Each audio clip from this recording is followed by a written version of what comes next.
Hi hello, ഇന്നൊരു get ready with me ആയാലോ. ഇത് ഞാൻ നന്നായിട്ട് ഫേസ് വാഷ് വെച്ച് കഴുകി അത് കഴിഞ്ഞ് മോയ്സ്ചറൈസേഷൻ ക്രീം അപ്ലൈ ചെയ്യുകയാണ്. ഫേസിൽ നന്നായിട്ട് അപ്ലൈ ചെയ്യണം. നെക്സ്റ്റ് സൺസ്ക്രീം വെരി മസ്റ്റ്, കാരണം ടാൻ അടിക്കും. അപ്പോൾ ഞാൻ അതിൻ്റെ 4 ഫിംഗർ സ്റ്റെപ്പൊക്കെ ഉണ്ട്, അതൊന്നും ഞാൻ യൂസ് ചെയ്യുന്നില്ല. ടൈം ഇല്ലാത്തത് കൊണ്ട് 2 കൈയിലും ജസ്റ്റ് ഡാപ്പ് ചെയ്തിട്ട് ഫേസിലെല്ലാം ആക്കുക. ബാക്കി മിച്ചമുള്ളത് കഴുത്തിലും കയ്യിലും. എന്നിട്ട് നന്നായിട്ട് പ്രസ് ചെയ്തിട്ട് ഫേസിലൊന്ന് സെറ്റാക്കാൻ വേണ്ടി ടൈം കൊടുക്കുക. അപ്പം ഈ രീതിയിലൊന്നും അല്ലായിരിക്കാം, പക്ഷേ എനിക്ക് ടൈം ഇല്ലാത്തതുകൊണ്ട് ഞാനിങ്ങനെ ഈസി മെത്തേഡിൽ ഫോളോ ചെയ്യുന്നു. അത് കഴിഞ്ഞ് ഫേസിൽ ഇങ്ങനെ പ്രസ് ചെയ്ത് കഴിഞ്ഞിട്ട് കുറച്ച് ടൈം കൊടുക്കണം, അതൊന്ന് സെറ്റാകാൻ വേണ്ടി. ആ സമയത്തിനുള്ളിൽ ഹെയർ നമുക്കൊന്ന് റെഡിയാക്കി എടുക്കാം. അതിനുവേണ്ടി ലോറിയൽ പാരിസിൻ്റെ ഹെയർ സിറം സ്കാൽപ്പിൽ അപ്ലൈ ചെയ്യാതെ മുടിയിൽ കുറച്ച് മാത്രം എടുക്കുക. എനിക്ക് ഈ സിറം വളരെ ഇഷ്ടമാണ്. ഞാൻ ഒരുപാട് സിറം മാറ്റി യൂസ് ചെയ്താലും ഈ ഒരു ഹെയർ സിറമാണ് എൻ്റെ മുടിക്ക് ഒരു കൺവീനിയൻ്റ് ആയിട്ട് എനിക്ക് തോന്നിയിരിക്കുന്നത്. എന്നിട്ട് നമ്മൾ 2 മുടി വകച്ചിലെടുത്തിട്ട് 2 സൈഡിലും അങ്ങോട്ടും ഇങ്ങോട്ടും നന്നായിട്ട് അപ്ലൈ ചെയ്തിട്ടുണ്ടെങ്കിൽ ഒരു സോഫ്റ്റ് സിൽക്കി ഷൈൻ രീതിയിൽ മുടി കിടക്കും. അത് കഴിഞ്ഞിട്ട് എനിക്ക് ഒരുപാട് ബേബി ഹെയർ ഉള്ളതുകൊണ്ട് ഞാനൊരു ഹെയർ വാക്സ് മോക്സിയുടെയും കൂടി യൂസ് ചെയ്യുന്നുണ്ട്.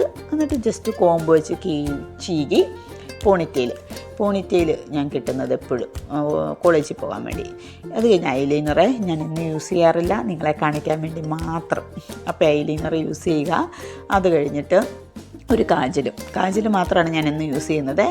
അത് കഴിഞ്ഞിട്ട് ഒരു മസ്കാര എടുത്തിട്ട് ഐലാഷസ് ഒന്ന് ജസ്റ്റ് ഒന്ന് മുകളിലോട്ട് ഹൈലൈറ്റ് ചെയ്ത് നിൽക്കാൻ വേണ്ടിയിട്ട്. അതും ഞാൻ എന്നും യൂസ് ചെയ്യാറില്ല കേട്ടോ. ഇതും വീഡിയോ എടുക്കുന്നതുകൊണ്ട് മാത്രം, അതുകൊണ്ട് ഞാൻ ജസ്റ്റ് കൊണ്ടൊന്ന് ഡാപ്പ് ചെയ്ത് കൊടുക്കുന്നേ ഉള്ളൂ. നിങ്ങൾക്ക് കാണാം, ഞാൻ ഒരുപാടൊന്നും അപ്ലൈ ചെയ്യുന്നില്ല. മുകളിലും താഴെയും നന്നായിട്ട് അപ്ലൈ ചെയ്യുവാണെങ്കിൽ നല്ല ഭംഗിയായിട്ടിരിക്കും. ഇവിടെയാണ് ഒരു പ്ലാസ്റ്റിക് ചേഞ്ചസ് ഉണ്ടാകുന്നത്. ഇതാണ് ഐബ്രോ പെൻസിൽ.